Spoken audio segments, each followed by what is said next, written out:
अरुणाचल वो धरती है जहां देश में सबसे पहले सूर्य की किरणें पहुंचती हैं। यहाँ लोग जय हिंद कहकर एक दूसरे का अभिवादन करते हैं। यहाँ ईटानगर में युवाओं का समूह उन हिस्सों की सफाई के लिए एकजुट हुआ जिन पर ज्यादा ध्यान देने की जरूरत थी। इन युवाओं ने अलग अलग शहरों में सार्वजनिक स्थलों की साफ सफाई को अपना मिशन बना लिया। इसके बाद ईटानगर, नाहरलागुन, दोईमुख, सेप्पा, पालिन और पासीघाट, वहां भी ये अभियान चलाया गया। ये युवा अब तक करीब 11 लाख किलो से अधिक कचरे की सफाई कर चुके हैं। सोचिए दोस्तों, नौजवानों ने मिलकर के 11 लाख किलो कूड़ा कचरा हटाया। साथियों, एक और उदाहरण असम का है। असम के नागांव में वहां की पुरानी गलियों से लोग भावनात्मक रूप से जुड़े हैं। यहाँ कुछ लोगों ने अपनी गलियों को मिलकर साफ करने का संकल्प लिया। धीरे धीरे उनके साथ और लोग जुड़ते गए। इस तरह एक ऐसी टीम तैयार हो गई जिसने गलियों से बहुत सारा कचरा हटा दिया। साथियों, ऐसा ही एक प्रयास बेंगलुरु में हो रहा है। बेंगलुरु में सोफा वेस्ट एक बड़ी समस्या बनकर सामने आया है। इसलिए कुछ प्रोफेशनल्स एकजुट होकर इस इश्यू को अपने तरीके से सॉल्व कर रहे हैं। साथियों, आज कई शहरों में ऐसी टीमें हैं जो लैंडफिल वेस्ट की रिसाइकलिंग में जुटी हैं। चेन्नई में ऐसी ही एक टीम ने बहुत बेहतरीन काम किया है। ऐसे उदाहरणों से पता चलता है कि स्वच्छता से जुड़ा हर प्रयास कितना अहम है। हमें स्वच्छता के लिए व्यक्तिगत तौर पर या फिर टीम के तौर पर अपने प्रयास बढ़ाने होंगे, तभी हमारे शहर और बेहतर बनेंगे। मेरे प्यारे देशवासियों, जब पर्यावरण संरक्षण की बात होती है तो अक्सर हमारे मन में बड़ी योजनाएं, बड़े अभियान और बड़े बड़े संगठन की बातें आती हैं।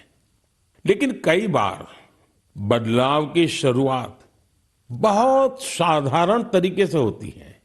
एक व्यक्ति से, एक इलाके से, एक कदम से, और लगातार की गई छोटी छोटी कोशिशों से भी बड़े बदलाव आते हैं। पश्चिम बंगाल के कुछ बिहार के रहने वाले बेनोय दास जी का प्रयास इसी का उदाहरण है।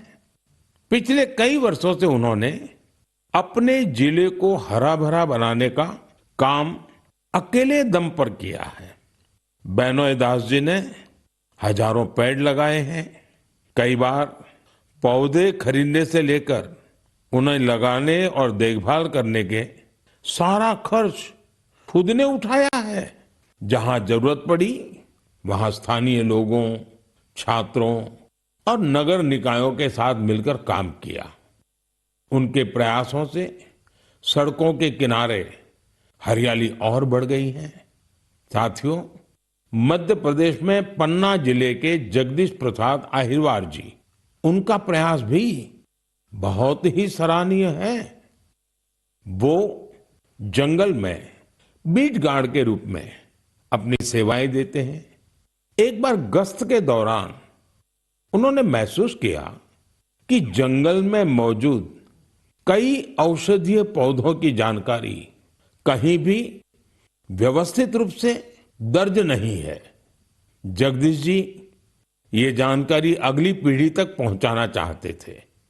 इसलिए उन्होंने औषधीय पौधों की पहचान करना और उनका रिकॉर्ड बनाना शुरू किया। उन्होंने 125 से ज्यादा औषधीय पौधों की पहचान की। हर पौधे की तस्वीर, नाम, उपयोग और मिलने के स्थान की जानकारी जुटाई। उनकी जुटाई गई जानकारी को वन विभाग ने संकलित किया और किताब के रूप में प्रकाशित भी किया। इस किताब में दी गई जानकारी अब रिसर्चर, छात्रों और वन अधिकारियों के बहुत काम आ रही है। साथियों, पर्यावरण संरक्षण की यही भावना आज बड़े स्तर पर भी दिखाई दे रही है। इसी सोच के साथ देश भर में एक पेड़ मां के नाम अभियान चलाया जा रहा है। इस अभियान से आज करोड़ों लोग जुड़ चुके हैं। अब तक देश में 200 करोड़ से ज्यादा पेड़ लगाए भी जा चुके हैं। ये बताता है कि पर्यावरण संरक्षण को लेकर अब लोग ज्यादा जागरूक हैं और किसी न किसी रूप में अपना योगदान देना चाहते हैं। मेरे प्यारे देशवासियों, मैं आप सभी की एक और बात के लिए बहुत सराहना करना चाहता हूं। वजह है मिलेट्स, यानी श्री अन्न। मुझे ये देखकर खुशी है कि श्री अन्न के प्रति देश के लोगों का लगाव निरंतर बढ़ रहा है। वैसे तो हमने 2023 को मिलेट ईयर घोषित किया था, लेकिन आज 3 साल बाद भी इसको लेकर देश और दुनिया में जो पैशन और कमिटमेंट है वो बहुत उत्साहित करने वाला है। साथियों, तमिलनाडु के कल्लकुरिची जिले में महिला किसानों का एक समूह प्रेरणा स्रोत बन गया है। यहाँ के पेरिया पालयम मिलेट एफपीसी से लगभग 800 महिला किसान जुड़ी हैं। मिलेट्स की बढ़ती लोकप्रियता को देखते हुए इन महिलाओं ने मिलेट प्रोसेसिंग यूनिट की स्थापना की। अब वो मिलेट से बने उत्पादों को सीधे बाजार तक पहुंचा रही हैं। साथियों, राजस्थान के रामसर में भी किसान श्री अन्न को लेकर इनोवेशन कर रहे हैं। यहाँ के Ramsar organic farmer producer company से 900 से अधिक किसान जुड़े हैं। ये किसान मुख्य रूप से बाजरे की खेती करते हैं। यहाँ बाजरे को प्रोसेस करके रेडी टू ईट लड्डू तैयार किया जाता है। इसकी बाजार में बड़ी मांग है। इतना ही नहीं साथियों, मुझे तो ये जानकर खुशी होती है आजकल कई मंदिर ऐसे हैं जो अपने प्रसाद में सिर्फ मिलेट्स का उपयोग करते हैं। मैं उन मंदिर के सभी व्यवस्थापकों का हृदय से अभिनंदन करता हूं उनकी इस पहल के लिए।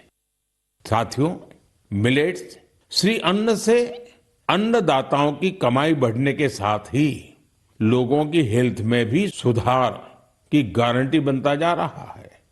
मिलेट्स पोषण से भरपूर होते हैं, सुपर फूड होते हैं। हमारे देश में सर्दियों का मौसम तो खान पान के लिए बहुत ही अच्छा माना जाता है। ऐसे में इन दिनों हमें श्री अन्न का सेवन जरूर करना चाहिए।